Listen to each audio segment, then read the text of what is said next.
Recently, I found some time to fully experience Tears of the Kingdom, and though I can say I've been enjoying it, I can't say it's at the same level I originally enjoyed Breath of the Wild.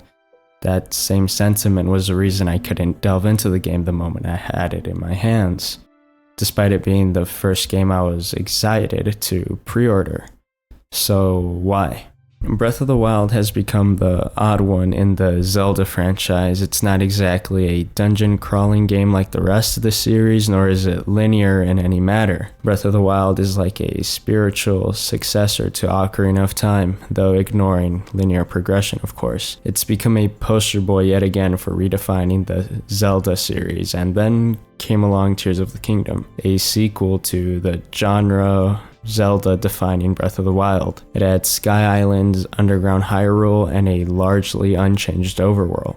However, this video is not much a critique of Tears of the Kingdom because I still haven't fully completed the game and it's already been done and much better than I probably could. So then, what made Breath of the Wild so good?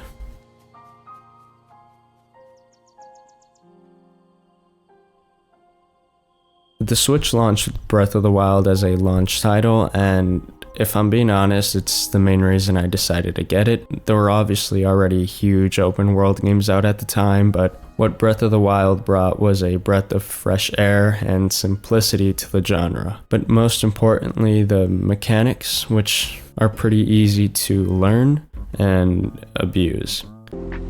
Here's how to infinitely fly through Hyrule in Breath of the Wild.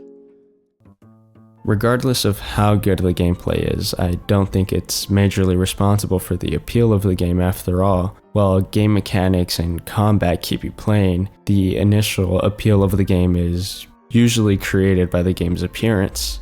Breath of the Wild is a free, fast, and non-linear game. It's a great departure from the previous Zelda series, and there's no better way to show that than to create its own distinctive art style. I believe one of the main selling points within the Zelda series is its distinctive art styles. Between installment, you constantly see the Zelda games create their new and separate identity from all of them. While they certainly borrow from their predecessors, none of them feel like they fully write off the success of previous titles. Breath of the Wild in specific has an art style that embodies the true feeling of the game. The colors muddle when afar, but your general environment is vibrant and full of life. The shapes are noticeably soft and simple, but the environment is texturally rich and complex. Breath of the Wild's art style feels like it takes a great inspiration from the Ghibli world and impressionist movements.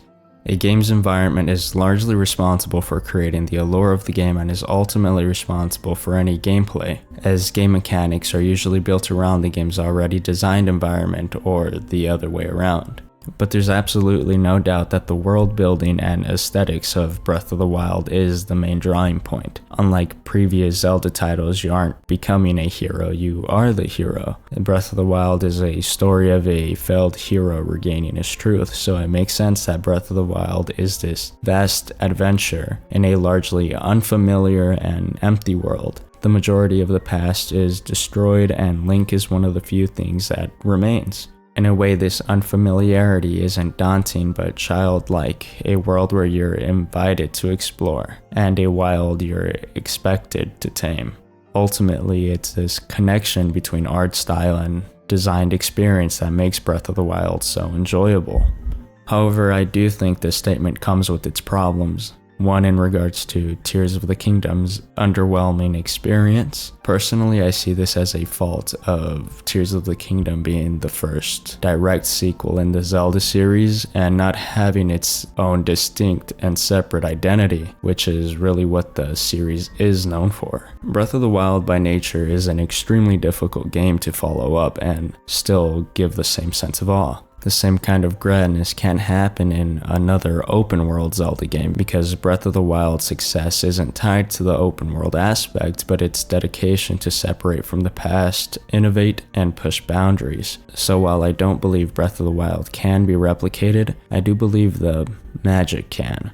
Although it can't come by continuing the strand that Breath of the Wild created, and that's seen within Tears of the Kingdom's partly negative reception. The only way the Zelda series can surpass Breath of the Wild is by following suit of its already established philosophy and creating a combination that has yet to be seen.